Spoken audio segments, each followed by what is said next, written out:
けど悲しい出来事が絶え間なく続いてる。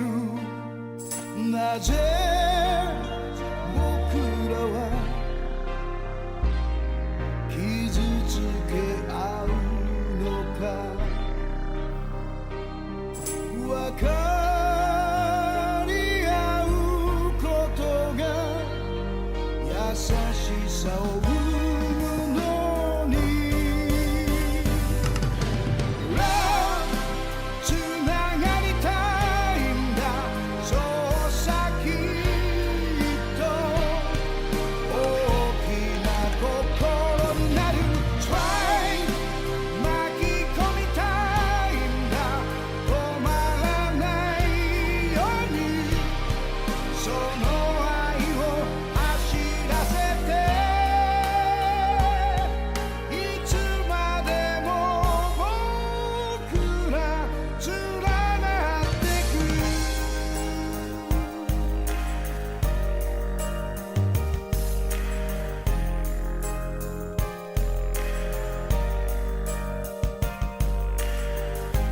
見えるかい？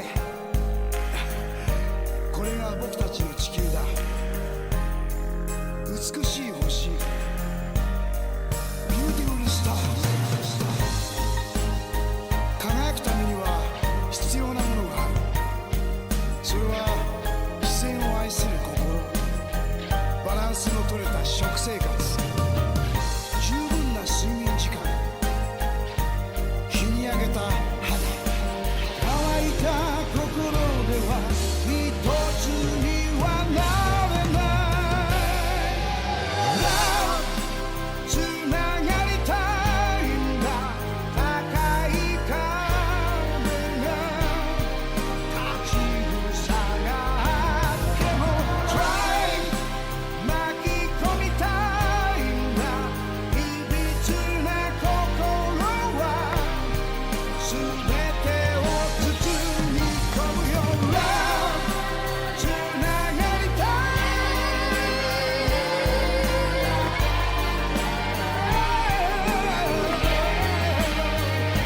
Come on!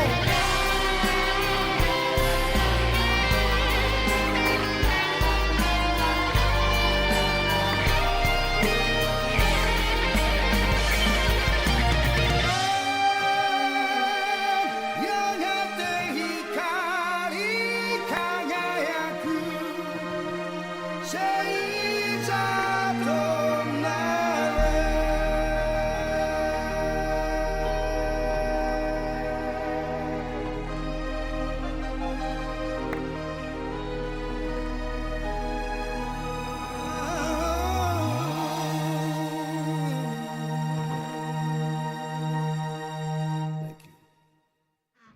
Hello everyone, CSWord here, and in front of me is the Mega 1-Chunk Furnace Array. Everything fits into one singular chunk, and it is able to do the 622,000 items per hour, one shulker box every 10 seconds after the initial startup.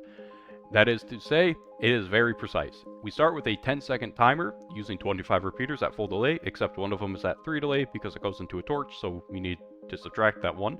So we have an exact 10-second timer, which goes first into a shulker box eater to throw the items onto a pressure plate here, and then as I mentioned in part 2 of the video, we have a dispenser to periodically throw the hopper minecarts here. They'll collect all the items and move along to this distribution section. Now we have 6 hopper minecarts, each filled with 320 items as their full amount, except for the one on the end here, which will only get 2 stacks, 128. Then, after another 10-second cycle, we'll activate this trapdoor to send a signal down this wall all the way to the bottom, where this observer will detect the change, pulse this copper bulb for this comparator to change state, so that this observer can send a signal into the pulse lengthener here, and what we're going to do is send a signal all the way up to the top, and timed at a certain delay, we'll open up these trapdoors, or fence gates, so if the hopper minecarts can fall through, they'll land on these slanted rails and go into their holding cells. They'll cross over a detector rail. As I mentioned in part 2, they'll be pushed and positioned into a certain way by butting up against this fence gate and butting up against this trapdoor so that they're perfectly positioned over these 4 rail lines. Then, once the one on the leftmost one here falls down and crosses over its detector rail, it will activate the copper bulb here and alternate the activation of this copper bulb for the observers to detect the change in that comparator and send a signal all the way up to activate the 4 dispensers on each side and dispense the hopper minecarts that will be collecting from the main hopper minecarts. Then, after another 10-second cycle, we do the same thing, and that signal is now sent along the top line here. It will first push the hopper minecart back over, and then a solid block will be pushed up against it so that it will be given momentum and travel along. Meanwhile, once we get to the end here, the ones on the bottom will be activated as well, same pulse, and they'll be sent along. They'll hit the fence gates here, and as I mentioned in part 2, they'll be separated, one on the top, one on the bottom. The ones on the top will land on this line here and get stored on the fence gates here. Then the ones on the bottom will go on the bottom section here again and hit the fence gates and go straight down. And what they'll do is allow them to land on their individual rail lines. Meanwhile, once we have the last one here hit the detector rail, we'll have a short delay for sending out the hopper minecarts again by opening up these fence gates. They'll fall down because they are just able to barely collide with the ones sitting right here. It will push them along. They'll keep falling down, land, and then go along their own line because again they have a solid block. And from there, we just send them all the way around a snaking pattern of the main furnace array, and this is the same design again as I built in part 1, but instead of using a hopper system to collect the items, they instead curve right here, fall down, and then work their way back through to collect all the items that were just smelted. Meanwhile, as we are slowly running out of material, I have a shulker box unloader sitting right here. It is a very compact system that I had to make to squeeze into this design. I couldn't power the hoppers here, otherwise they wouldn't be able to let the items flow through, and I couldn't make it too tall because there was a very limited space between where the rail line sat above it. So yeah, it was a very tight squeeze. And then from there, we have the collected hopper minecarts go into the bubble stream. They are sent all the way up to the top and are broken with a minecart eater. Meanwhile, the ones that were originally distributing the items are sent along here. Again, they are also destroyed and sent up the dropper elevator here and put into storage. Then, the one last thing is I did not add a item sorting system because the hopper minecarts tend to get intermingled as they're coming up the water elevator here. So I decided to leave it to sort them by hand, and I already emptied these chests. But you do have to manually reload the chest with the hopper minecarts. Why are they called minecart with hopper? Anyway, you could probably get in a way to do that. But the point is, the whole system works. And if you're curious about the times, I will go ahead and do a tick freeze when it gets to the next 10 seconds here and run it to show you everything in action.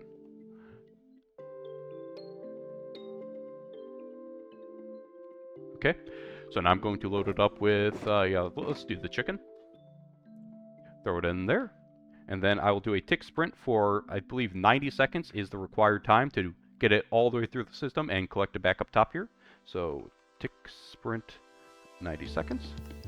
And we're going to see some weird visual bugs with the hopper minecarts as they're traveling along, but right at the end of the 90 seconds, all the items are sitting right here. If I pick them up, throw those ones in there, throw the chicken in here just so I don't override it because I'm still in creative.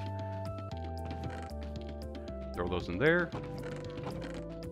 throw those in there, and the last stack, perfect. So that was exactly 90 seconds, and as you saw from the intro video, I was able to run them one after another consecutively, and in case you were wondering, yes, it's 10 seconds one after another, so to do all 4, it takes 120 seconds. 2 minutes to smelt 2 double chests of items. That is absurdly fast. I don't know of anyone who would actually need this. But here it is. A 1-chunk, over-the-top mega furnace array. But the bright side is, because it's all module, you don't need to build the full-size thing. In fact, what I would recommend is not doing this setup and actually condensing it down to one single hopper minecart to go back and forth on a rail line, picking up the items over one of these distributors into 4 of these modules, because that would still give you 57,000 items per hour. But yeah, this was pretty hard to do. It was definitely not easy making it compatible with Bedrock. Speaking of which, meanwhile, on the Bedrock edition, We're so close to getting it to work, however we're one bug away, and that one bug causes it to work only 50% of the time. The other 50% of the time, 13 items do not get smelted. Well, what is this bug? Going to the bug tracker and searching for a minecart hitbox under the Bedrock edition, we eventually run into MCPE 57637.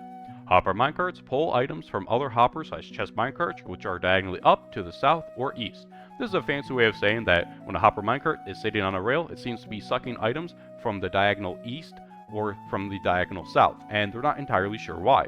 And you also specify, I don't know why this isn't consistent, because it seems to be random, and there's been a lot of tests trying to figure out what the problem is. So let's see, when was this created? November 2019? It's been in the game for nearly 5 years and they haven't fixed it? Updated 7 hours ago. Okay, let's see what this is about. Golden helmet. This bug here is actually a 0.5 offset in each direction in the reference point that the check range for the container entities is based on. The breadth of the range is correct. It's just like this bug here, but in the opposite direction.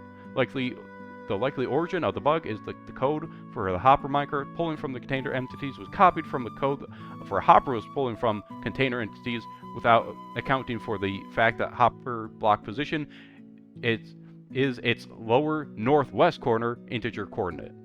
Okay, so this is a long fancy way of saying they messed up on the hopper minecarts when they were copying the code for the hoppers.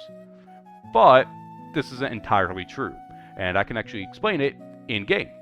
To better explain this bug, I got a texture pack that shows the hitboxes of entities in the world. You know, something that's built into the Java Edition's debug screen, but whatever. I should also mention now that the hitbox on the Java Edition is all contained within one singular block, a 0.98 by 0.98, so it can never actually extend beyond the border of the block, like on the Bedrock Edition. Now, it does not actually cover the entire visible entity, but it kind of makes sense if you open up the debug screen and you want to know how the minecart is supposed to interact with the world. You could complain that yes, it should be slightly extended, but that would break a lot more things, and it's better not to do that. So we see here that the hopper minecart has a hitbox going all the way around it, but there's just this one extra pixel off to the side for some reason. And that pixel is facing to the south and to the east. Where does that sound familiar? Now, regardless of how you place down the hopper minecart or how it's traveling, it will always face to the south and to the east as long as it's sitting on rails. Not just powered rails, any rail. Sounds familiar.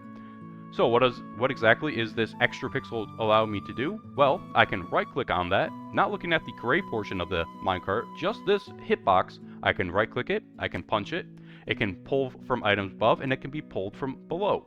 It sounds like this is an interaction hitbox, not the physical hitbox of the actual hopper minecart, because the physical hitbox would be not allow them to overlap, and if this were their actual hitbox, they wouldn't be able to fit through a 1 block wide hole. So I guess this extra hitbox is to allow for the user to click on the hopper minecart a little bit easier, probably some accessibility thing for the phone.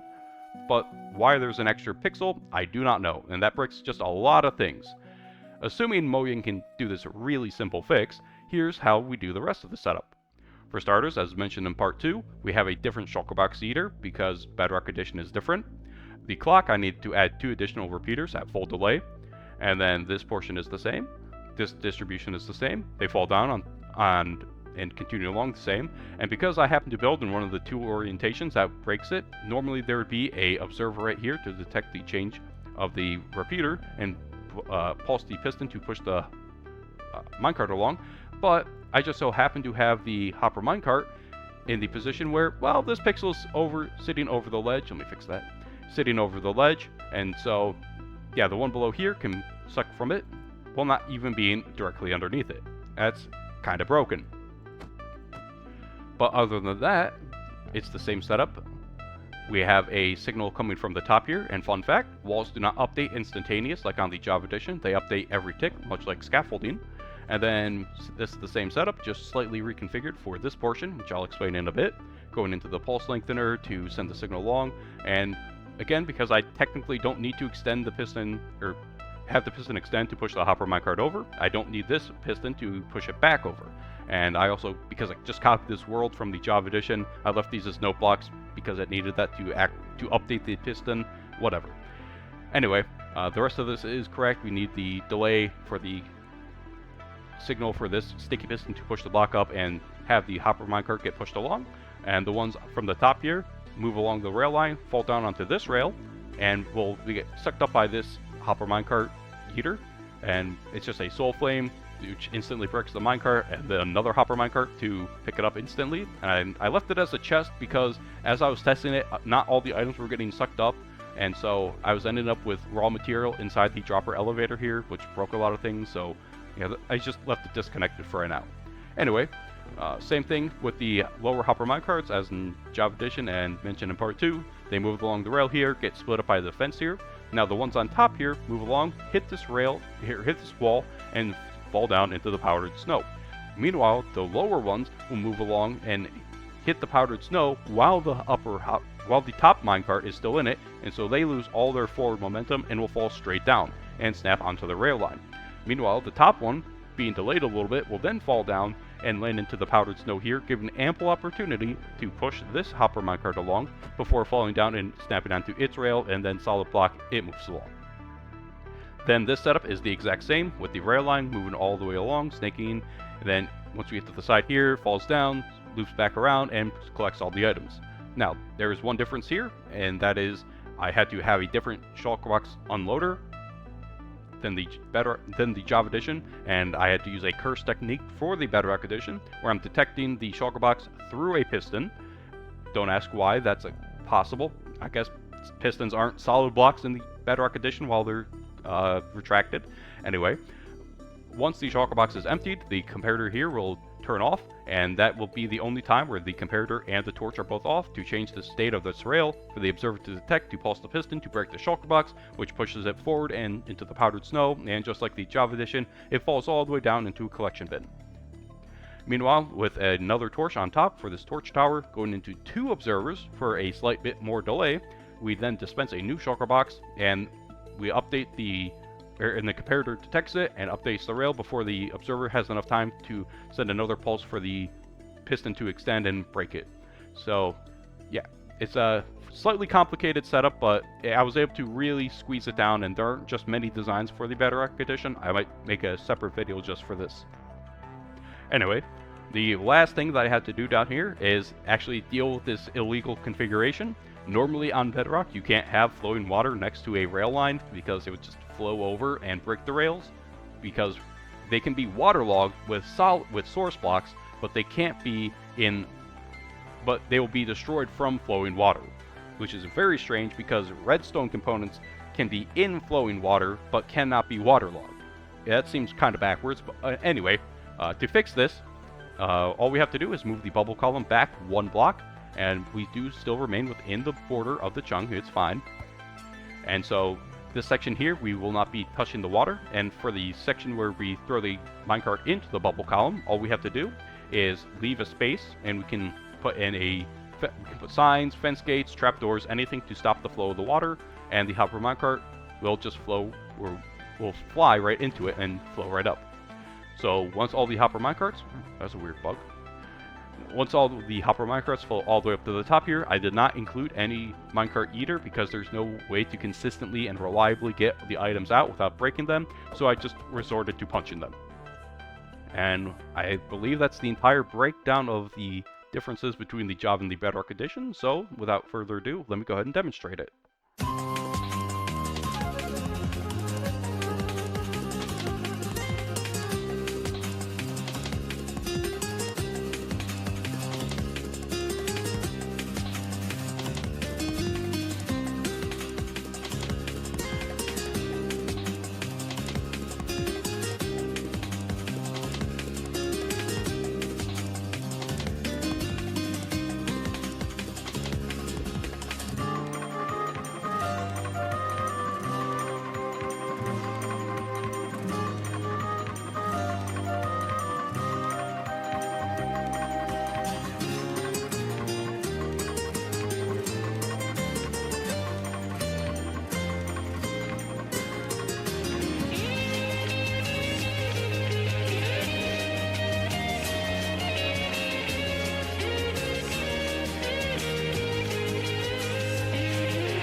Now, if you don't want to build the full-scale design, which can do 622,000 items per hour, because there aren't that many people who wanted a furnace array that it can do that, much let alone will take the time to build it, you can always downscale this because each of the components are modular. And so that's what I decided to do and make a 4-modular design. And why 4? Because we have a 4-way splitter up top, and this is still able to produce over 100,000 items per hour while still fitting within a single chunk. That's not bad. So here's how the setup of this one works. I have a pressure plate here to just constantly have the minecart be sent back and forth. As long as there are items on the pressure plate here, it will be sent forward, meaning there is a chance that you could end up with a few items left in the hopper minecart if it doesn't bounce back, but it's fine. As long as you send it off the next time, you'll still get all your items. Then we activate a clock here, which is just a etho hopper clock with 14 items in it. 13 items in it. This is just to get a much smaller footprint of a clock. You could, of course, still use a full-scale 25 repeater clock, but I don't think that's quite necessary when you're trying to make it small like this. And we just take a output from the copper bulb here, so that every time the piston moves over to that side, it will update the copper bulb state, and this comparator will change state for this observer to read, and it will send a signal along, just like over on the main design. It's going to activate the reset mechanism and send this pulse along here for this pulse lengthener to then send the minecarts along. And then on the back side here, it's the same up to the point where we have them fall off, where I decided to make this a much more simple design and just have them branch off to the side. And yeah, you don't need to have any weird funky mechanism on the bottom here with all these squiggly rails. Just folds down, goes straight, hits the end here, and curves in. And it's so much nicer to do it this way. Then all of this portion is the same, where it goes along the rail line, then makes its way down here and does its collection, goes into the bubble column, comes up top, and just for showcase, I decided to show that you can do a scaffolding method here with the bubble column. It will pass through the scaffolding, snap to the rail, and because it's against the solid block, move forward, and then go into the cart eater. Well, unless you're on Bedrock, because there are no cart eaters on Bedrock. So let's go ahead and see this in action. I'll just go ahead and activate the clock right now. And, oh, I don't need that torch there. That was just for testing. So I will go ahead and throw, let's say a stack of oak logs onto it. It lines up right there. And it's got its 16 items. All the hopper minecarts make their way along. They fall down onto all their rails, one after another, perfectly timed. And then we can see that the hopper minecart stays in the back there because there's nothing else for it to pick up. We can even deactivate the hopper clock at this point if we wanted to, but I decided to leave it. And we should see them making their way through here now. It's finished smelting, and because I only had 16 of each item, we're not fully utilizing the furnace array, but whatever, it's just to show how this works. And they all end up in their bubble column. They make it through the top, snap to the rail, move forward, get broken, and let's go ahead and clear our inventory some. And we see here that we got our 4 minecarts back and the charcoal, and I can just throw the minecarts right back into the system right here. I'd say that this is pretty good, all things considered. Still being able to get over 100,000 items per hour within a chunk and in such a small footprint. I mean, what more could you ask for? I mean, it would be really crazy, though, if I spent, like, the past 3 or 4 weeks working on this, and then Mojang decided to suddenly change how minecarts work. Like, what are the odds of that possibly happening?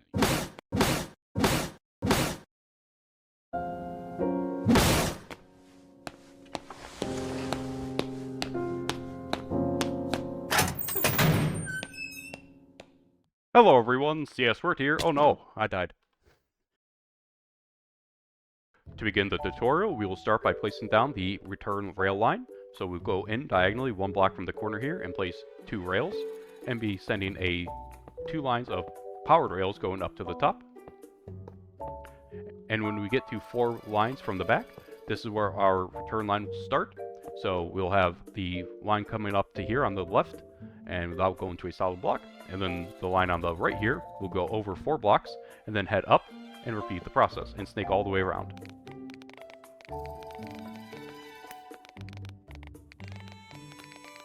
Okay, and now this is where our bubble column will end up at, and we will place a solid block right here, and this is the start of the return line.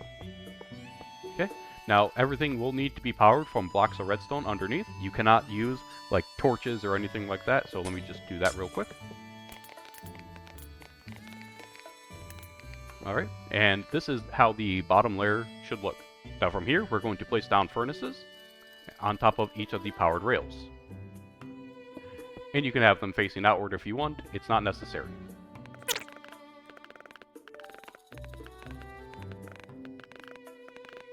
So yeah, I lied. We're actually going to remove the ones that are over the corner rails here, and they'll be going over the diagonals right here. And then one more right here. Well, actually, they'll be up one block. These ones will all be up one block. Okay, and now we're going to point hoppers into the top of and on the sides of each of these. So, one quick montage later.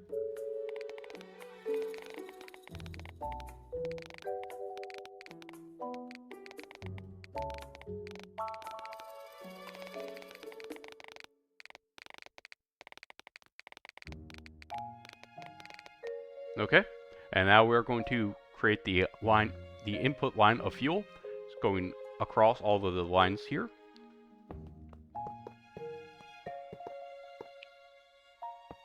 And I'm just going to loop it in the front here. So it's something like this. Well.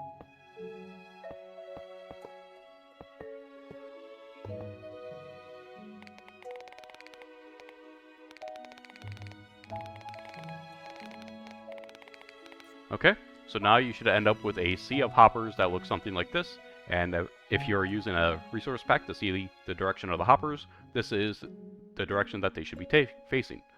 Now we're going to insert the powered rail line that the minecart are going to travel along. So we start here, work our way down, get to the end, and just loop it back. Now we're going to go up one block on the curve here. Make sure it doesn't connect to the wrong side here. Go over, and now we're going to actually have it fall down against a block, fall down onto the next rail line, fall down onto the next rail line. If you have problems, you can always leave it in this state where it's diagonally like that. That's fine. And continue the pattern.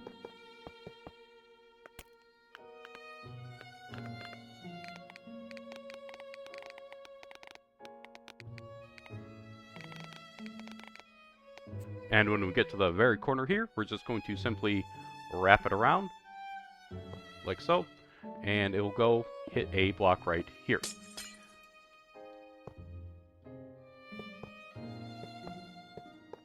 Yeah, close enough. So, now we have our rail line that the raw hopper minecart is going to travel across. So now we will put in a bunch of blocks to cover up these hoppers so that nothing gets into them, as they will be our fuel line. And we'll leave the center 2 open here. Okay, and now we need to add in some power for these, and this is where the whole compactness comes into play. We'll place our blocks of redstone right here, and this is actually where the next, and then a couple blocks above this is where the next line of rails will go for the next layer. So that we're really tight on space here. Okay, and then to power these ones, I'm just going to use a lever. You can use a torch, doesn't matter.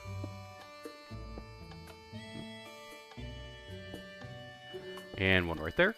Okay, so now we have the original input, and this will depend on how you set it up. The minecart will fall down here, it might hit a block, or it might be pushed by another hopper minecart, and then it'll travel along. It'll make its way all the way through here, and you can always check to make sure with a hopper minecart just to test it. We'll see it travel all the way along. And then once it gets to the end here, it'll fall down and continue, and it would be collecting the items at this point, although I did realize we need some hoppers beneath these furnaces to collect the items. Okay. And at this point, it would fly into the bubble column, but I'm just going to let it fall out of the world. Alright, that is it for each of the layers. I forgot to mention how to actually set up the fuel distribution, so I'll do that now. So here's where our shulker boxes will go. We'll go out with a comparator, into a observer, into a solid block, going into a sticky piston, which has a observer facing inward, which will go into a note block, and we'll have an observer observe that, go back, inward to the middle, and then back to the front here, and we'll repeat the same on the other side. So that goes into that, into a solid block, sticky piston, observer, note block, observer, observer, observer, observer. Okay, and then we'll have right here 2 pistons, and then on the top we'll have dispensers, and that's where our shulker boxes will be. Then out front we'll be placing powdered snow so that the items fall down straight down, and lose all their momentum. Okay, and then off to the side here we'll be placing hoppers going into the side so that we can send a line all the way to the bottom, as I have now duplicated 4 layers. So let me do that just now, and we can alternate between hoppers and clay pots to try and save on lag. And I even replaced the corners here to try and mediate a little bit lag as well, but again, we're just doing what we can. And looks like I'll need another hopper there. That's fine. Hopper there. Okay, and then on this side, same thing.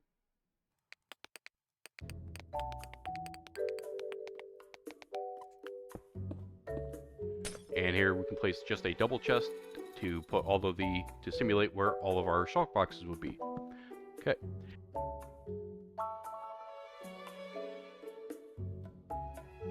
Now, if you are on the Bedrock edition, we do need to change this up a little bit. So let me go out a few blocks here. A few more. Okay. Now, this is where our shulker box will be sitting right here, going either to one side or the other. So we'll have a solid block here, an observer right here, and now I actually need a rail line. 2 rail lines going out. We'll place a solid block right here, a torch right here, going up into another torch, and then we'll go back to observers from that. Okay, and we'll place a regular piston on the bottom side there, and a comparator right here. Again, on Bedrock Edition, you can read through the piston. On Java, that is not possible. That's why we have separate design here on Java. On Bedrock, this is what you'll do, and we of course need the dispenser up top here. And yeah, from there, same thing, powdered snow to stop the momentum.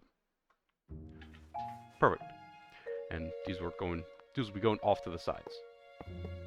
Now, because we have 40 items on each side, that means the best fuel to use in this case would be coal or charcoal, because they can do 45 items, 45 furnaces consistently with a single line of hoppers, which is what we're doing from this hopper line right here, gets split off and branched here and there. So if you want to run this non-stop, you need to load these up with coal or charcoal. Alright, and if you end up in a state where you have shulker boxes, let me actually get one filled up real quick here, that are not being dispensed, all you need to do is right click on the comparator and it will update the system.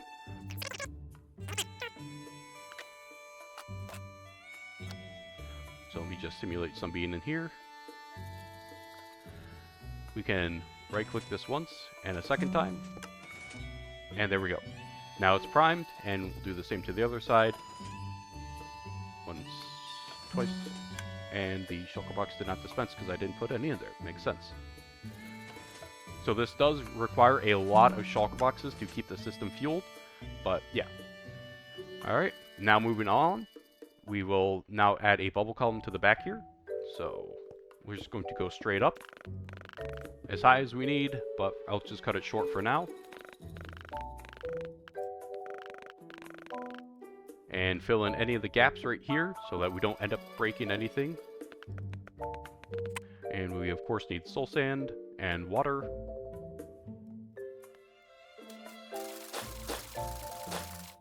Fun fact, on the Bedrock edition, if you do not place the soul sand down last, it will not create a bubble column. Speaking of Bedrock edition, to properly do this, we'll actually move the bubble column out one additional block, so it'll be going up right here and around right here. As for the rail line, it'll be, again, way back here. We stop at the same point here, but we're going to jump the gap. So this is where our soul sand will be. Place a block there, and now you can use anything to stop the water. I'll just use two fence gates and open them up. There. And that will actually allow you to let the water, or let a hopper minecart flow through on the Bedrock edition. You could do the same on the Java edition, but there's really no point in adding the extra blocks and fence gates, so why bother? Alright, now that we have the whole bottom section done, believe it or not, that is all that is needed until we get to the minecarts falling down. So from here, I'll build up a few blocks at the very corner of the chunk, or at the very edge of the chunk, F3G. Okay, and I will make a line of solid blocks going back, and depending on how many modules you're doing, that's how far back you'll need to go. Right now, I'm just going to be doing 4 modules, so I'll stop at 4, or no, 2, because I'm only doing that. But it'd be the same across, 1, 2, and we'd continue this line across, but I don't need to at the moment. And speaking of fence gates, I probably shouldn't have thrown them out yet, because we'll place those right there and there, and go up 2 blocks, and we'll have dust here, so any block here to stop the hopper minecarts, and this is where they will be coming in from. Get rid of the borders there, and the ones on the bottom here will be 1 block below it, coming in a few blocks there. Okay, and we just need a detector rail right here, which goes off into the system right here at 2 repeaters at full delay. And this should be the very corner of the chunk. Let's just double check. Yeah, okay. Now we can fill in the top section here with rail lines. 1, 2, 3, 4. Oh, no. And some right here.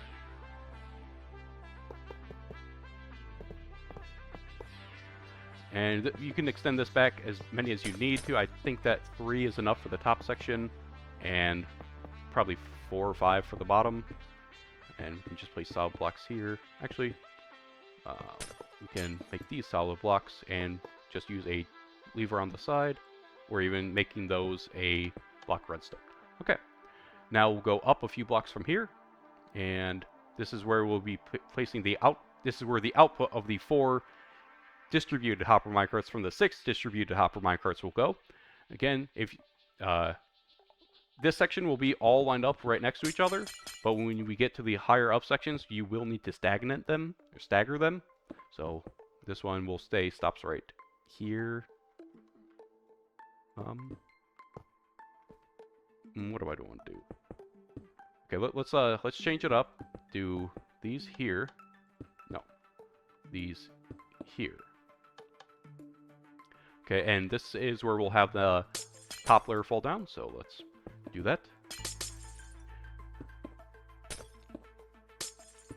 Okay, and then the bottom layer will fall 1 block before it, and we'll actually make this a solid block as well. And that there. Okay, solid block, looks good to me. And then we need some regular fences, and that will be way up here, 1 block above. And now we just copy this over. Bam, bam, bam. Okay, and now we need some powered rails. 1, 2, 3. 1, 2, 3. Don't connect the rails, please, game. Stop connecting rails, thank you. And same thing on the bottom. I'll just do a single lever to power everything at once. Looks good to me. And then 1 block up from this is where we will have our is where they will be dispensed. So all of this is the distribution, or the holding section, for the minecarts after they have been distributed into the 4.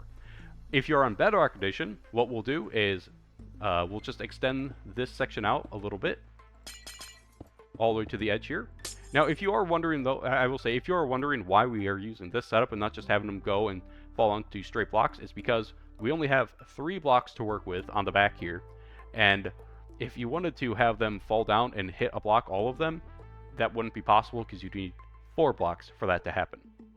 And because we need everything to be tiled one right next to each other right here, there just wasn't any space for that. But anyway, back on the Bedrock edition, the top line will extend all the way to the very end of the chunk, and that's right here.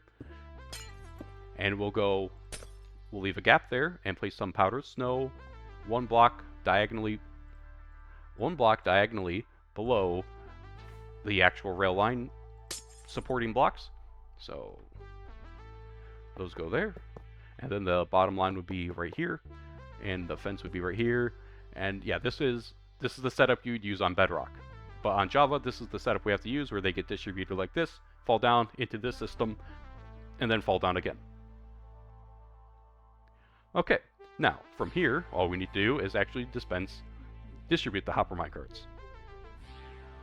Okay, I just checked and I did make one mistake here. We do need to only have 2 blocks right here on this rail line.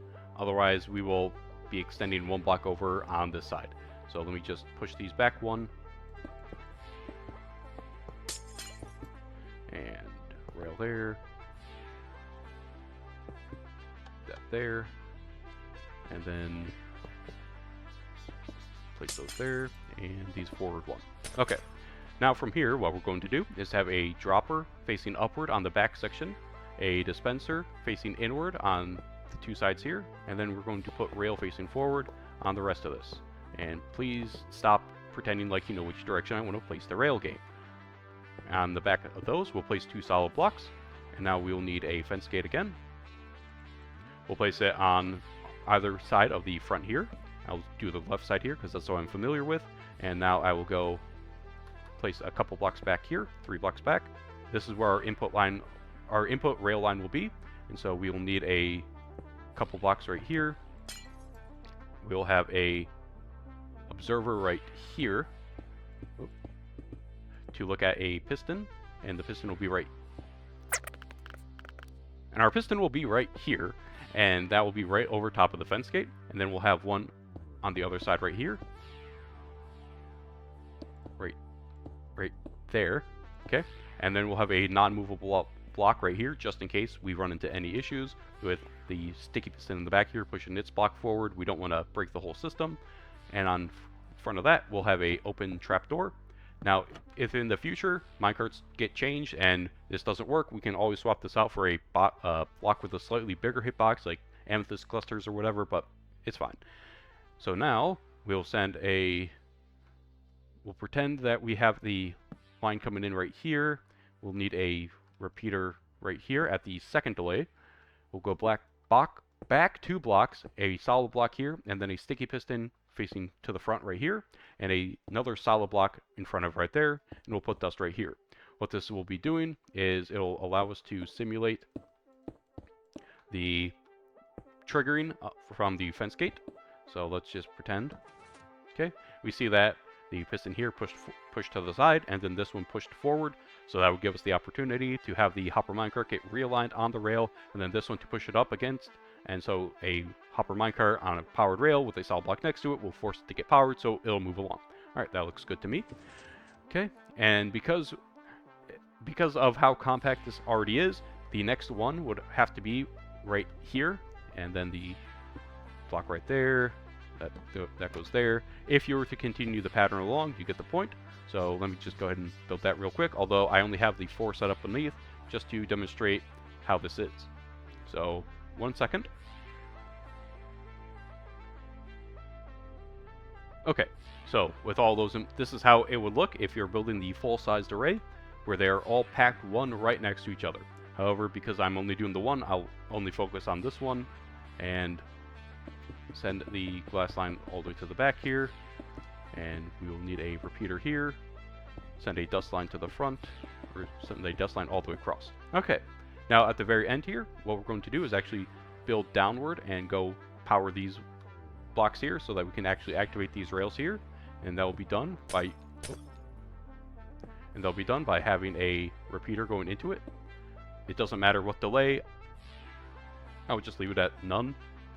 And then 2 blocks there, and depending on what layer you're on, you might have to finagle around to leave an opening for the next layer beneath, but for this one I can just go straight down a staircase like so, and just put in some dust. Okay, and if I power this, we should see those get extended. Oh, nope, it looks like I need another repeater, probably right here, block on top, and now I should have that. Okay, so now we're able to power the bottom rail line. Now we need to actually have the top rail line. So for that, we'll have two powered rail right here, but the only way to power them is to have a block of redstone right here. If you try putting anything right here, you're going to quasi-power this piston while it's extended. And yeah, you obviously can't put anything right here because you'd be powering those ones. So this is really the only spot, because we need a detector rail right here, and then that will go into dust, and then repeater. And the delay on this repeater will depend on the lag on your server or single player world. The more depending on how your minecart goes into here, you have to wait until it hits the fence gate here before it can push forward. So again, that's just going to depend on a few things. Anyway, on the back side here, we're going to go back and up a block, and we'll have a rail line like this. Actually, this will be a regular rail curving to the side on the full design, but for this particular one, it doesn't really matter. This is the line that will actually be where it drops down from above. So it's a curved rail, and we need to make it powered. So any way you want to do this is perfectly fine. In fact, what I tend to do is just make this a solid block and put a lever under on the bottom side here. That works just fine. Move the rail back in here, and repeat this for the other three just to simulate what that would look like.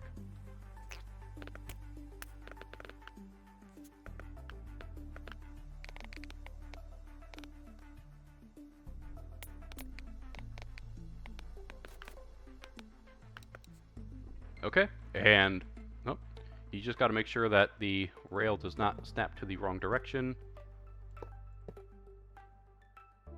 Easy fix by placing them in a certain order. That's just fine. Okay, and if you need to power these ones, again, you can do it however you want. I'm just going to be lazy and place that torch right here. What? Thank you. So we'd be sending them all the way to the side here, and from here originally I had them fall down, and then they would just end up wherever. Again, depending on how you're setting this up, you can make them go into a cart eater immediately, or you can just have them fall off the edge of the world like I did originally. Anyway, that's it for this section. Now from here, what we're going to do is build up, and I'm going to quickly just copy paste this and move it over 2 blocks and up here just to simulate how that would look. Okay, so I've added the second row on top of it, and I did realize one thing is I can just make the redstone line go across the top here. I didn't need to have it 1 block out. That was kind of stupid. It really opens it up a lot more, looks a lot neater, but anyway, you live and learn. So now, what we do need to make sure is that when the hopper minecarts fall from above, that they will not collide with the other ones right here. So I do have the rail line 1 block right here. It might need to be extended out 1 additional one, depending on how the hopper minecarts want to interact with one another. Again, it could be orientation dependent, but from what I've seen, this seems okay to have it just turn 1 block out from the powered rail here, or detector rail. If you need to, you can extend it. We are not at the border of we're 1 block from the border of the chunk, so keep that in mind. Now, what we need to add is the actual minecart distribution, and we'll just make a simple hopper line. So I'll do hopper underneath the dispenser here going into the dropper, hopper on top of that, and let's try and use some clay pots here to be a little bit sparing. 1 there, go back, another 1 there, we'll put 1 here I guess, and then we'll just send a straight line all the way across, and we can put blocks on top of all of these just to reduce lag as much as possible and avoid getting unwanted things inside of there. Now, because I didn't actually build the bottom half of these ones, the next layer would be right here, and so I would face into that one, but on the top here, I would have the line going across like this. Yeah, that looks right. as long as we are able to have hopper minecarts flow into all of these dispensers and droppers that would be underneath, that's all that really matters. And this should be high enough up that we're not going to accidentally pick up the items from the hopper minecarts that are rolling along here. So yeah, let's simulate that up here as well. Clay pot, hopper, hopper, hopper, hopper. Did I accidentally click a note block? I don't know what that sound was. Okay. Okay, that looks close enough to me. Now what we need to do is actually activate those hopper minecarts to be dispensed when we have a input hopper minecart land on the detector rail here. So what I'm going to do is change this up a little bit. Let me just move this over here.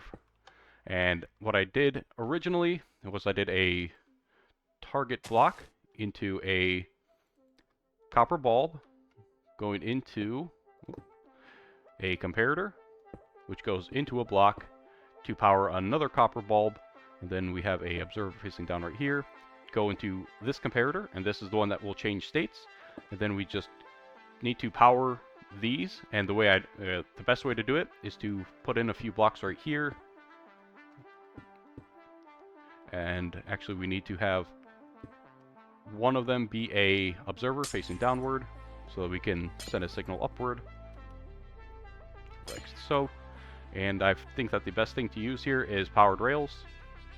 So let me put those down. 1, 2, 2, 2. And then what we're going to do is sneak our way in right here and just place the observer to be facing the powered rail. Alright.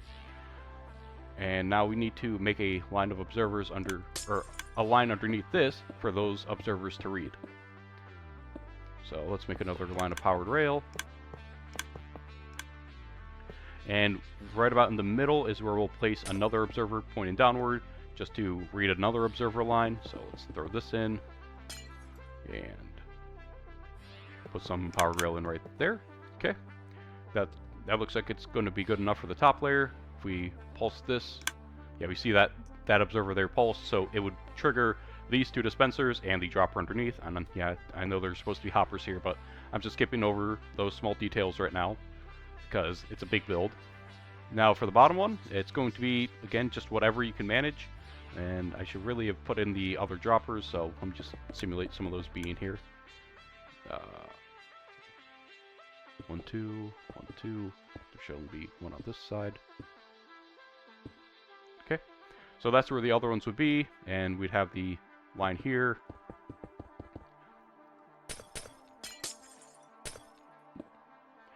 And pick block that, or pick block the powered rail. That there, there, there.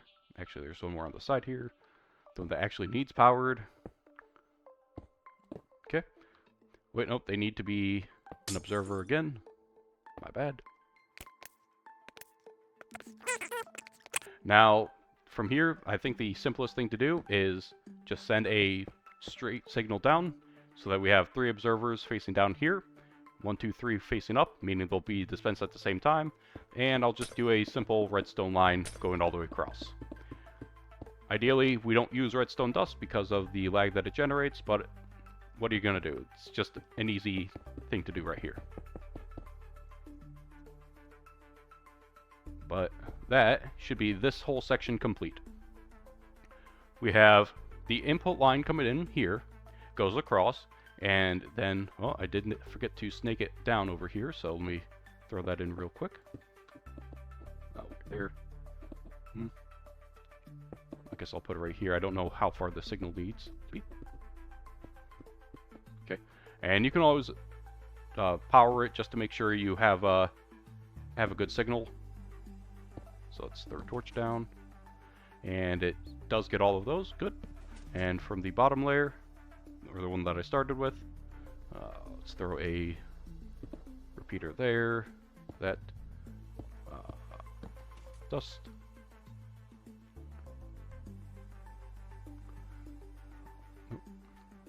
Where is it? Oh, I didn't actually finish this line. Classic. Anyway, that looks like it's good enough. So I'll call it at that for this section here. Moving on to the section above, what we're going to do, oh, no, here we have an issue.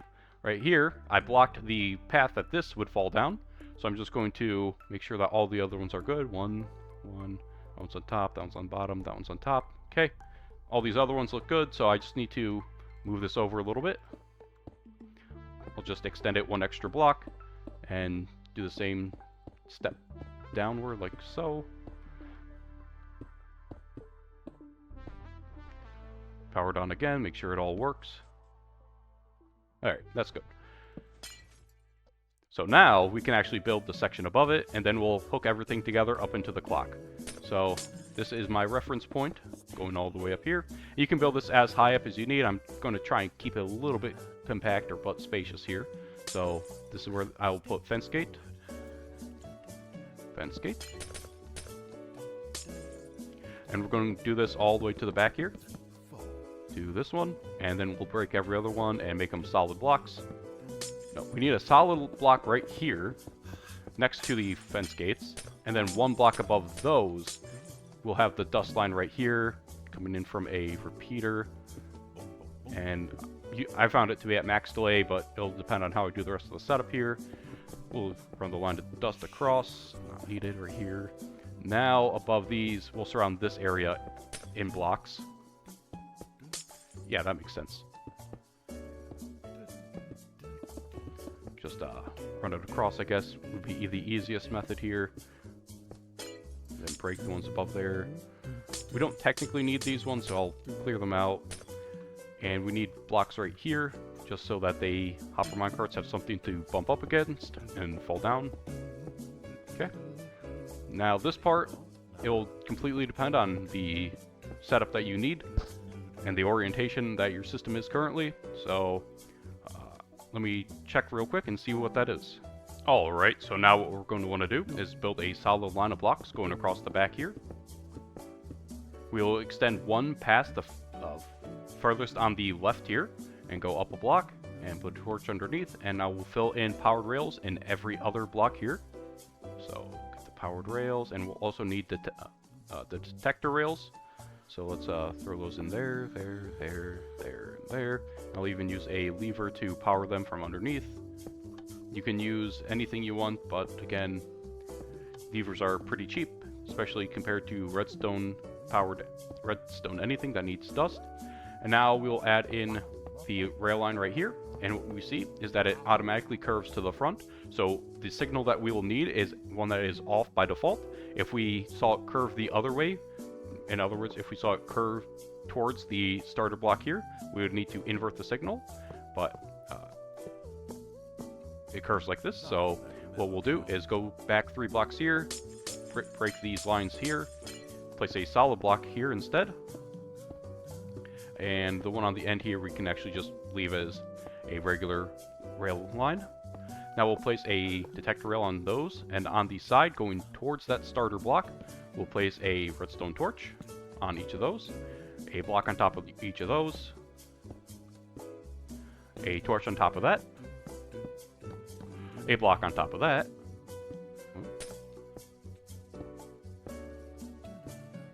and then another torch off to the side.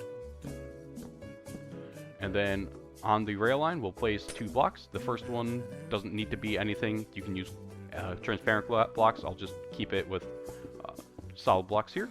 And then dust on all of that. And lastly, a torch at the end. And what we'll see is that it's not going to flip the rail line. However, if we do get a hopper minecart or any minecart and we set it on the detector rail here, it will curve the rail, and when you take it off, it curves back. Perfect. Now on the original design over there, I had a detector rail right here. That's because the orientation was different. So the first one we would need to adjust, and that was simply done with a torch going down into some dust going into a block which had another torch on the side, and that would change the state of this first one. Then the second one, when it rolls over it, because it would have passed over this one, it's a very short distance that it needs to actually travel. So this is a slightly more compact system if the rail line is different, but because this way was built, I think, east to west here, and that one was built north to south, I had to change the orientation for this one. But that's fine. Now what we need is the actual original way to throw the hopper minecarts onto this, and so I'll just do a basic setup here. Yeah. There we go, that looks better. Okay. So now the hopper minecart is dispensed, it'll go forward, hit this block, and then it'll need a delay before it can be opened. So what we'll do is set up the top mechanism now. We need a pressure plate up top here. Make sure you use a wooden pressure plate. If you, well, it's just not a stone pressure plate, I guess the other two would work. A repeater here so that we don't quasi-power the dispenser here. And then we will go forward a block or two. Place down some dust here, a torch here, go down a couple blocks, and we're going to make a X shape of blocks here. Well, almost an X shape. We can leave out this corner here. We'll place a torch here, a torch on the side of this dispenser, block here, and another block here. Now we need a repeater here at full delay, and then dust here, here, and here. And what that'll do is anytime we have stuff sitting on the trapdoor here, we'll be creating a clock to periodically dispense the hopper minecarts. And now this looks like it's good. So up top here, we'll be doing the shulker box yeeter, and I'll just go up a couple blocks. So this is, I'll say that this is the stopper block here, and this is the input line here. Make sure it goes around a curve, just so that we get plenty of visual. And we need a few things. We need lava, water, and a sign, or fence gate, or anything. I'm going to use signs because they're classic. Okay. Now you do need to make sure you have a gap between the lava and the water on the Java edition, which is the one I'm doing right now. So let's make sure we have a sign here to stop the water flow. Place the water. Good. Lava on top of that. And now one block above it is where we'll have the slime block, and then a couple blocks above that is where the sticky piston will go. Again, this is for the Java version, and we need a non-movable block right here and a dispenser on the side of it, or underneath of that. Dispenser right there. We will need a observer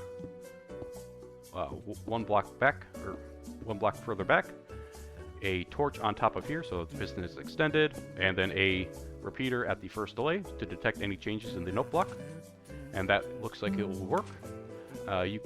If you are concerned about items getting shot to the side, you can always throw in a few extra blocks here. It's not necessary, but you can never be too cautious with how some servers handle items. So now we have the shulker box heater, and from here we need to build the timer and connect it up to the bottom. Okay, but before we actually build the timer, we have to show the Bedrock version of the shulker box heater. So let me go a few blocks out here.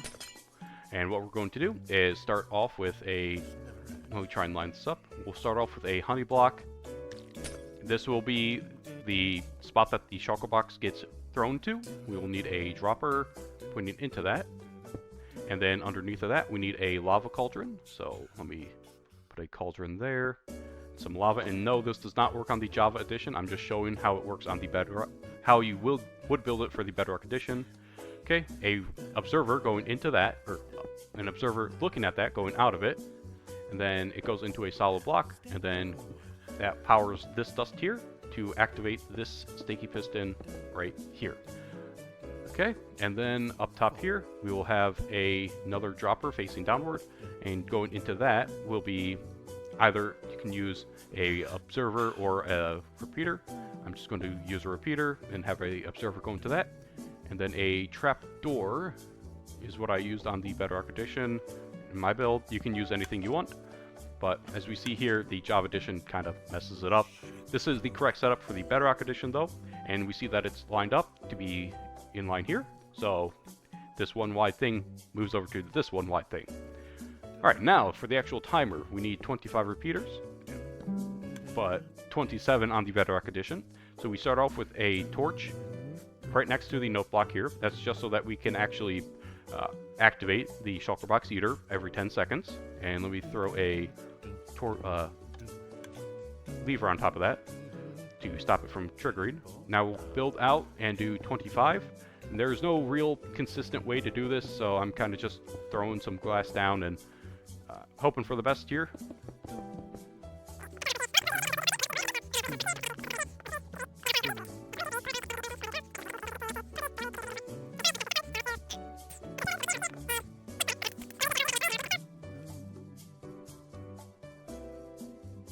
Okay, that looks close enough to me.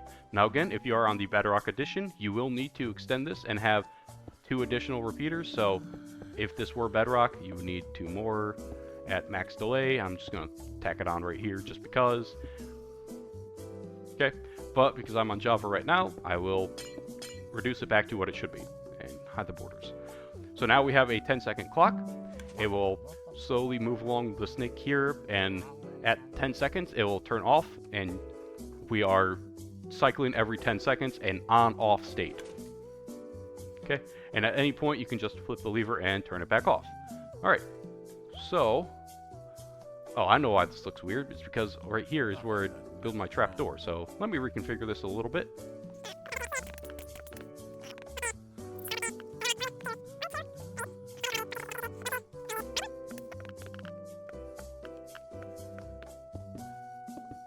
Okay, so now we have 1, 2, 3, a 4x4, 16, 19, 20, 21, 22, 23, 24, 25. Alright, dust there, and that should finish it.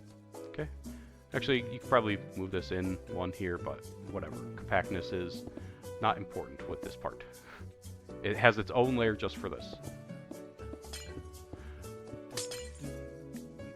Okay, so now we have a 10-second timer that will power this. So now going through it, we have a 10-second timer that powers the shulker box eater, which throws items onto here, and we could probably even add a wall here just to make sure all the items land on the pressure plate and don't fall any bit more forward. Then we have a detection here to pulse this dispenser to have it dispense hopper minecarts, which go along this rail line here and end up in their individual cells. And now we're stuck because they're stuck here and we don't have anything to power this. So now we need to actually send a signal downward. And I use a trapdoor. Right. Well, no, it needs to be attached to a wall. So let's grab some wall. And let's go... let's do brick wall this time. Yeah. Change that up a bit. We need a 3-wide wall. And we will place a trapdoor on the side. So whenever we change states, you see that the middle block gets a bump onto it versus a flat texture like so. And that's what we're going to be changing every time we power the signal. So I'm going to send this downward.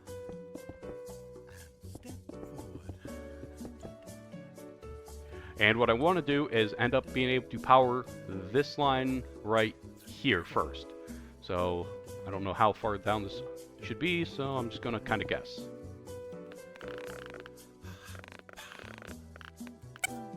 Now, let's see. I can make sure that the line gets powered from right here. A solid block here, I guess. I'll move it back a little bit, maybe.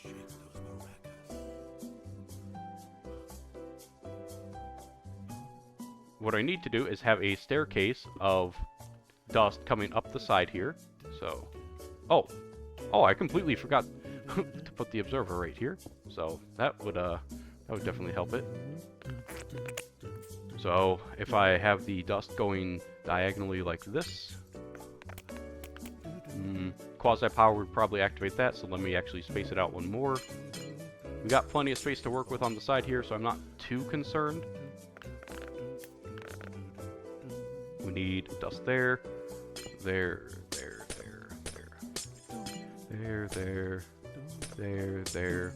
and actually we are in line at this point, so I'll make this a solid block and send the dust along like this. And what I'll do, just to make sure everything has a signal, is I'll throw in a repeater right here before sending the signal back around here. And I do know that we will need to have a little bit of space for the minecart yeeter elevator right here, so maybe even move this in a little bit first and put the solid block right here, the repeater right there. Dust. Yep, that works fine for me. It's all going to be spaghetti at this point, and I need it to be in line with right here. We do need to bring that up, so keep that in mind as you are working around here. Okay, and I need a observer in the middle here, going into a... I can just do the copper bulb directly. Okay. Let's get the copper bulb here. We will put that there, and then a comparator here to read that, an observer to read that comparator, to go into a repeater at 1 delay so that we can actually pick up the signal, and it will go into a simple pulse extender. So let's get some dust here, send that along. Comparator. Oh, I don't know if the order here necessarily matters, but I'm going to pretend like it does. And actually, we could even move this in 1 block. Oh yeah, we got to make sure that we don't interfere with the rail line that would be right here, so I will slightly reconfigure this. Let me build this up first, just so I have a bearing as to where this is. Okay, so it looks like if I build the setup right here, I can't go right there. I need to go 1 block forward. No, I can build right there.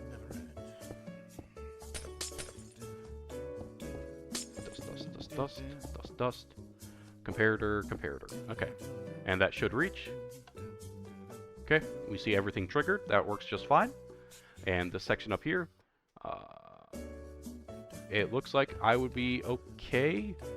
If not, I can simply move this to be further along in the line here. It doesn't matter. This is all just for demonstration. That's what a tutorial is. So now we can actually finish building the bubble column up to the top. And you can put this as high up as you want. I'm going to probably extend it all the way to the platform.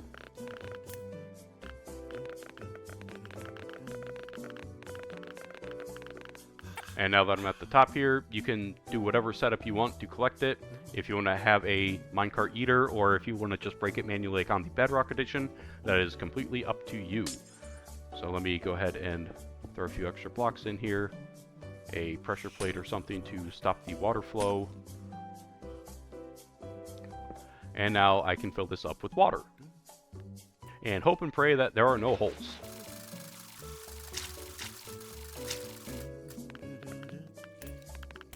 Okay, now what we need to do is actually have a minecart line distribution.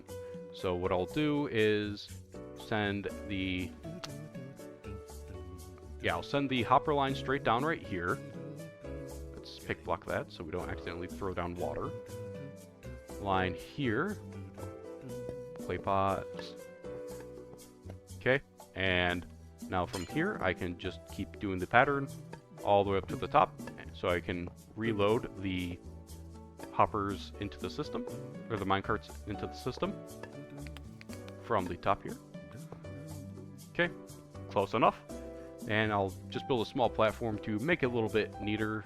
Sure, why not?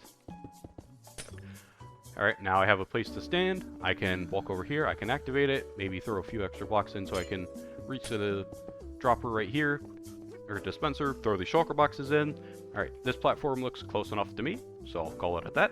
And lastly, the one thing we need to do for the return system is the eater right here. Now, if you want to, you can just leave it down here and periodically collect them, but if you want to send them back up into the system, that's up to you. So let me do the same setup I've been doing. So 1 block below, did not mean to break that. This is where a cauldron will be. We will have 2 hoppers underneath that, going into a dropper line, going upwards. Okay, and it doesn't really quite matter exactly where you put this or have it stop. I'm just going to turn this into a chest right here. Actually, no, I'll extend it all the way up here just so that we have a buffer chest at the first set of hoppers right here. So let's make that a clay pot again and continue the line up. Okay, so I do notice that I will run into this torch, or this repeater line, this dust tower here. So let me go ahead and flip that to the other side. No biggie. Okay, and just to make sure everything still works, let me pulse that. Okay, that looks good. And now we can finish this line. And then lastly, we will do a line of hoppers going that way, covering it up with glass again so nothing falls into the system and replaces a minecart accidentally. And now we need some observers. Hooray!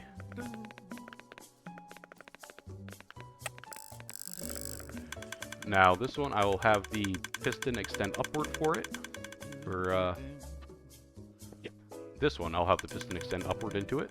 So this one is the one that will be detecting if there are items in the system, so we need a comparator output on that. And if we are on the Java edition, we can just put the sticky piston right here and call it at that, or call it at that. But on the Bedrock edition, we do need to move it out one block because you can't diagonally power like that, so we need a solid block there. Sticky piston, a observer facing that way, and then we can actually put one facing this way. So now whenever there are items in the system, it will just make a clock right here and that gets observed. So that works just fine. So now we have all of the top section complete, it looks like. And all that's left now is the most tedious part, which I really despised when I was doing the full design, and that is this portion right here. Setting up the individual input lines. The first one will be one block out. The second one will be 2 blocks out.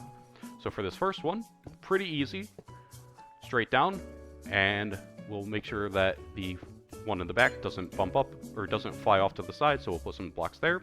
Again, on the Bedrock edition, make sure you put some powdered snow here to give it ample time to push the minecart along, and then it will fall down and land on its layer a couple blocks below, like 7 blocks below. Okay. Solid block there, and then dust there. Oh, of course. So now I need a torch there just to power that. Now for the next layer, because we'd be having these all side by side, one right next to each other, you need a way to only go one layer at a time. You can't go directly to the side because you can't put a solid block.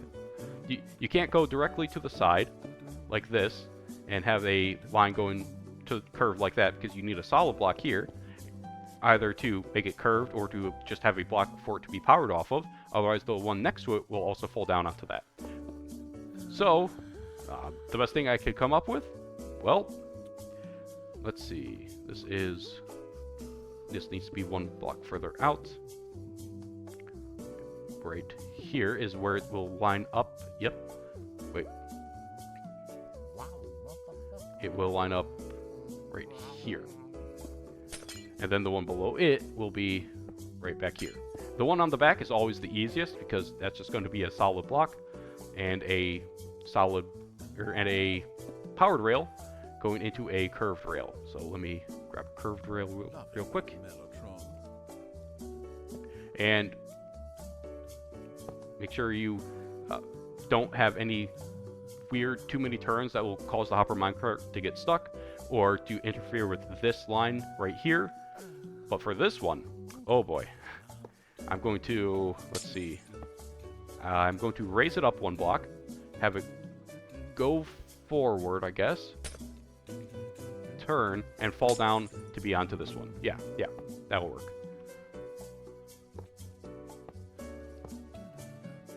Curve onto that one. Curve onto that one. Okay. And this is completely random what you'll actually end up needing to do. There is very little consistency with this setup, of course.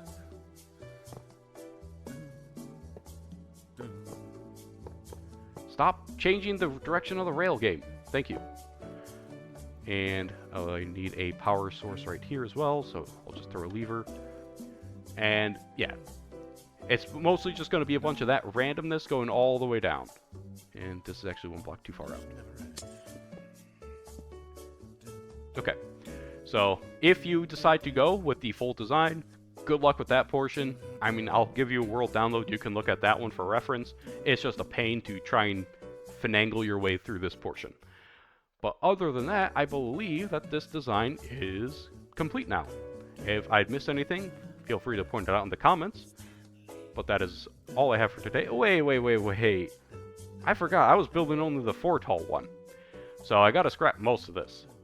Be right back. So if we want to build the 4 module design, what we'll do is start off by building up a few blocks from the center here. And then we'll branch out and go off to the side here, and we'll line it up just so that we can have a rail line right here. Okay, so we need a block of the rail to stop right there. And this will be our first line, and then the one beneath it will be right down here, so let's send it back as well.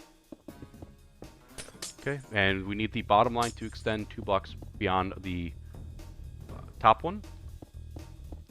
And then the one next to it can actually also follow the same pattern, where we go down here, curve it off right there, and it looks like we can just go up 1 block right here, and that'll be enough. And then the other one on the top, we'll just have to curve off to the side once and have it just drop straight down right there. Okay, and from here we can build these ones out. So this one will be falling down, and it looks like they're all going to be in this line, so we can just have it fall right down to here. Solid block right here, just regular rail in the corners to curve it, and torches to power those. So that one will fall down right here, that one should fall down right there. Continue the next one. Where is it? Right here is where it will land. Perfect. And now we can build that one up as well, and curve the rail and power it. And then the last one, it does need a little bit longer to travel, but it's fine. So we'll break all this, and we even have an extra block on the back here. How convenient. So this one will go all the way to this line right here, so 2 more blocks out, and I don't think we'll have enough to power it from the torch on the back side, so let's find out. Okay, we do.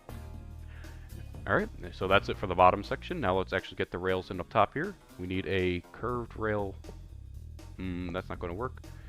We can bring it down 1 already. Back here. Curve it right here. Powered rails going this way. Powered rail going this way. Game, don't change the direction of the rail for me, please. There. Down there. Then this one up top, going that way. Rail there. Stop it, game. And now we need to power it all, so I'm going to just lazily put a torch in the corner. There, and looks like right here we'll be able to power both of those. Yep, okay.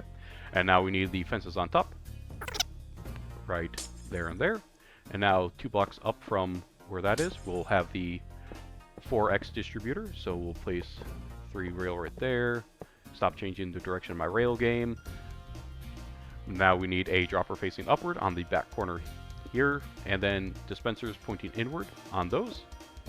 And now from here we can just build up the hopper line for those, so we'll go there, and I think if we just go straight up and back, that will be enough. Probably to about right here.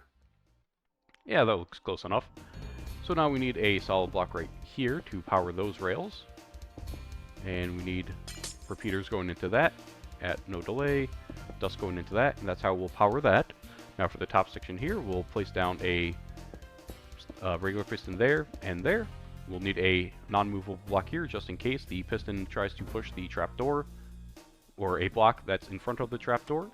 So we need trapdoor there, regular fence gate there, block of redstone there to power the rail line, and we'll bring the rail line all the way back to the edge of the border here. F3G. So, okay, we don't got many blocks to work with here, so let's say this is the block that will be bouncing off of. That looks fine to me. Powered rail there. We'll place a detector rail here, and this can be the this was the one that will bounce off of, so we need some regular rail and detector rail.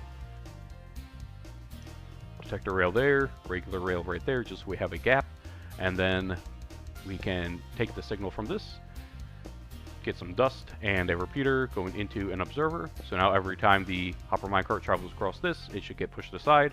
We might need to increase this delay depending on how fast or slow the hopper minecart here is going, but I think that'll be fine. Now for this portion, I think we need to have a, we'll do a transparent block up top and a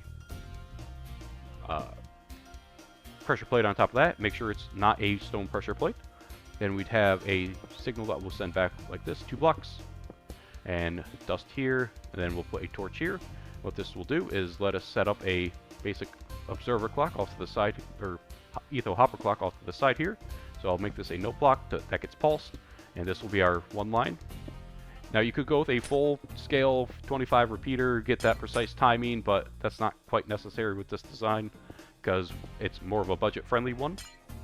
So we get dust there, that there, and that there, and then we'll place down 2 hoppers. So we pick block that, one there facing that way, and the other one facing into it. And what we'll do is, let's say 14 items. That's roughly going to be about the 13 or 14 is going to be fairly consistent at getting what we want. And now every time we have items sitting here, we'll be triggering this etho hopper clock, and then if the timing is correct, we should still get a second pulse out of the observer. Alright, now we need a detection for actually triggering these ones down here and a return system. So let's go ahead and add in the same setup as in the main design. We'll do a target block there and a copper bulb there going into a comparator, which goes into a solid block, which goes into another copper bulb, which goes into an observer facing downward. And it's detecting a another comparator. Now we have observers facing downward, or looking downward, right next to the repeaters here, and they will be powering some powered rail here. So let's get that in place. Let's make sure it's all facing the same way for those who are OCD. And 2 blocks down from that, we'll be placing a line of powered rail as well. Okay, and then looks like we can just go up diagonally one here and put a solid block here, and that should cover the difference. So now every time we trigger this, we should be getting the rail to update right there, and now we just need to observe that, and that should power the dispensers on the side to dispense the 4 hopper minecarts. Alright, now let's get the top section in place. I use a note block here to update the piston just in case, and then we add a repeater at the second delay because we're taking a observer output. And then we need to go back 2 blocks and then over 1 and put dust on top of all that. Put a stinky piston here and a solid block in front of that.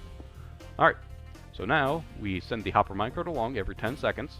That's just so that we have the 10-second time frame for the items to smelt. And then it comes along here, and actually let's go ahead and get the hopper minecart and show it in action. So we do have to wait for the initial startup, unless I forgot something.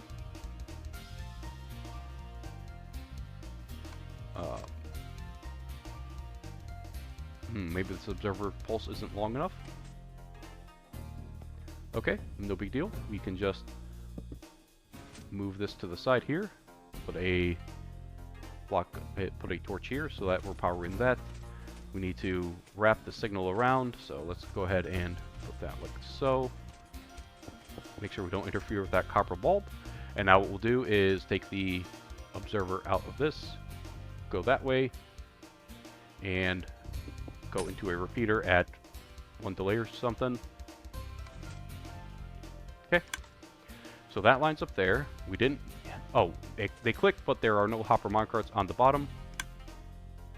Okay, so let's go ahead and get those actually filled in.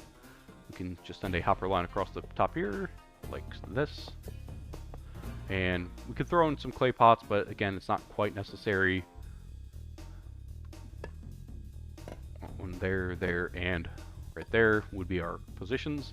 And we place blocks on top of these just to prevent lag as much as possible. And then going out to the side, we need a chest to store all of the hopper minecarts in. So there and there. And we've got to fill this up with actual hopper minecarts, so 1 second. Okay.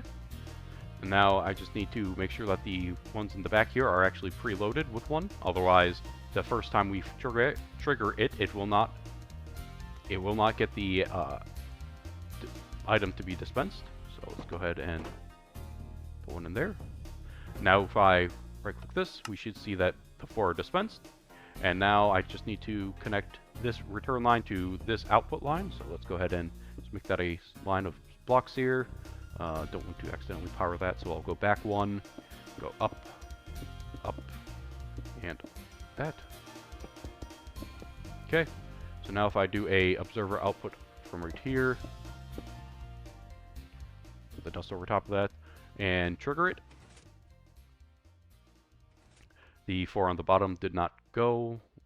Why would that be? That's kind of weird. I guess I need a pulse lengthener for no reason. So let's go ahead and add that in.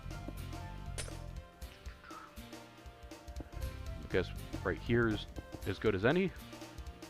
Comparator, comparator, dust, dust, dust, dust. And then we can power it from the side off over here. We'll put a repeater right here just so it has max power, and dust right here. Okay, now if we trigger this, let's go ahead and simulate that. We'll see. Oh, I don't have the hopper minecarts there. Now if we trigger it, still not activated. Oh, we need 1 delay so that the comparators can read the signal. And all 4 of these are falling into their place. They're traveling along. They should all make it back up through this bubble column here, which I did not finish building upward. They should be entering right about now. There's 1, 2, 3, 4. Perfect. So now all 4 of them are in the bubble column here, and I can go ahead and clear this out. Now all we have to do is actually hook up the section here with that portion there, and just try and make it as simple as possible. Every time we see a change in this dust, we'll just send a signal along. Let's see if this will reach. 1, 2, 3, 4, 5, 6, 7, 8, 9, 10, 11, 12. 12. And I don't think we'll be quasi-powering that because that's a transparent block. Looks good to me. So now, if we see this change, that activates those, and the rail on the bottom is getting powered. Okay, I believe that this setup is now complete. So the only thing to do is test it out. Let's throw some items onto this pressure plate. Build up a short wall here first. And I should have fuel inside of each of the furnaces. Let me just double check on that. Okay, that looks good. So let's throw in, I don't know, a single stack of logs.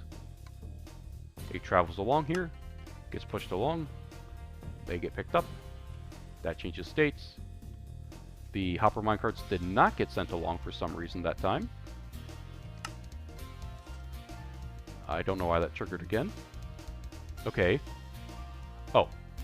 That's a problem. Please hold. Okay, we're actually going to have to change this up a bit. For starters, we're just going to place a solid block here, so anytime there are items on the pressure plate, it's going to keep this rail line activated for the hopper minecart to bounce off of. We're going to disconnect it entirely, and I swapped this back out for a regular block. What we're going to do is actually detect the observer, have an observer detect the change on this comparator, and then we're going to send the signal over this way, and put a repeater here into a block so that this remains in the plus shape to go into the piston here, or sticky piston, and we're going to change this one out for a regular piston.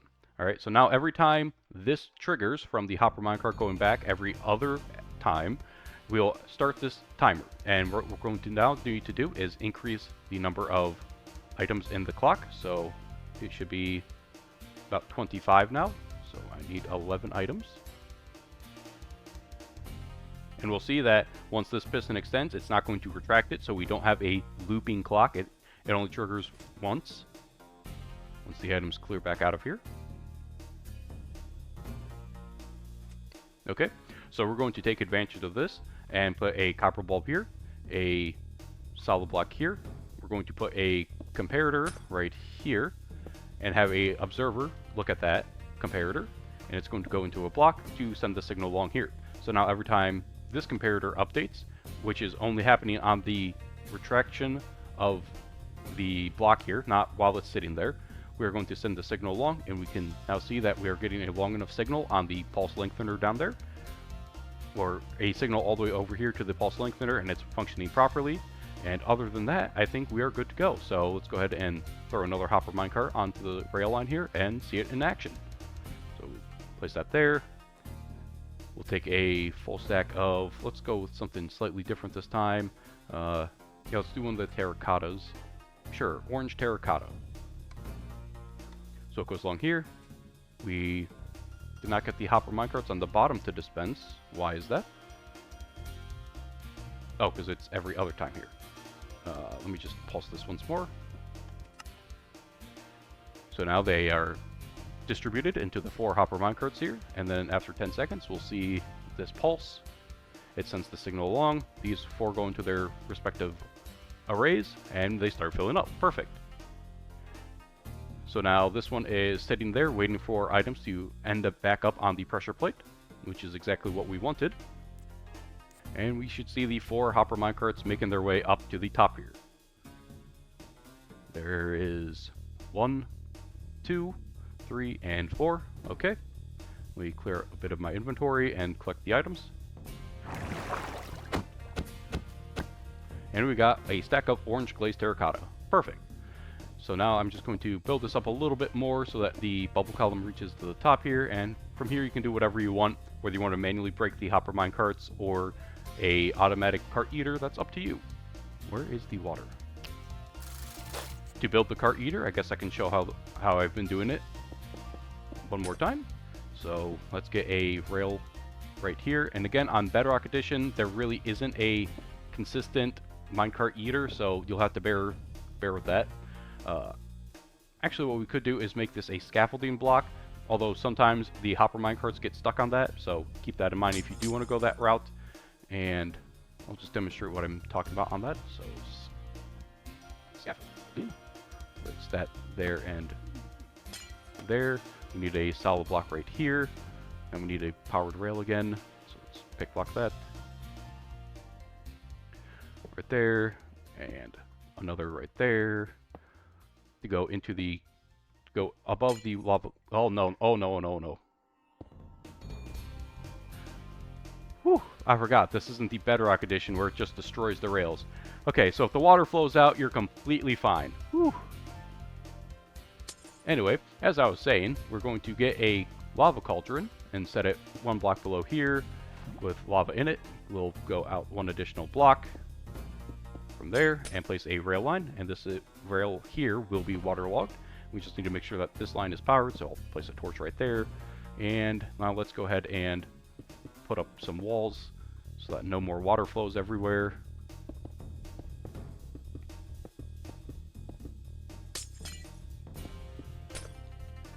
And let's get some water again. And a slab. Any slab will do. And that should do it. So now as the hopper minecarts make their way up here, they should snap to the rail and go into the lava cauldron and get destroyed, and the hopper should separate from its contents. So let's see this in action one more time. Let's go ahead and grab a random thing to be smelted. Oh, I only threw 1 item down. So let's see how it works on the return section here. It should work just fine, but just in case, you can never be too sure. Okay, and it grabbed 16 in all of those, and that last one, well, this one only has 15 because there's only 1 in the item. Or I accidentally threw 1 ahead of time. Okay, it looks like it did get stuck, so I will need to do a manual pulse, and that will be right here. And then it should re-trigger after the 10 seconds are up, but we'll see that these hopper minecarts making their way up will get us the one netherite scrap that was accidentally thrown in ahead of time. Okay, so that is a flaw with this design, is the timing could get messed up and you might need to manually trigger this. I don't really feel like figuring out the logic gate for this. It seems like a simple enough solution, but I've had enough of this. Too many furnace arrays, too much time wasted. I'm going to probably stick to just the 2 wide design, which fits over 2 chunks. It works just fine, but this is also reasonable, I guess.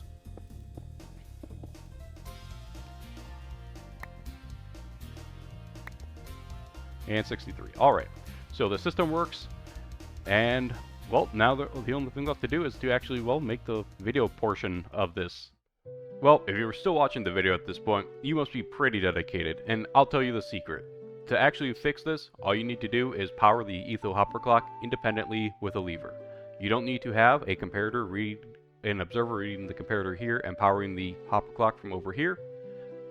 Yeah, just keep it on its own independent timer. And if you really insist, you can also hook that same timer up to the minecart moving right here, but that's all up for you to decide. Anyway, if you stuck through the entire video and made it to the end here, congratulations, give yourself a pat on the back, because this is a long one. Anyway, that's all I got for today. Thanks for watching. Goodbye.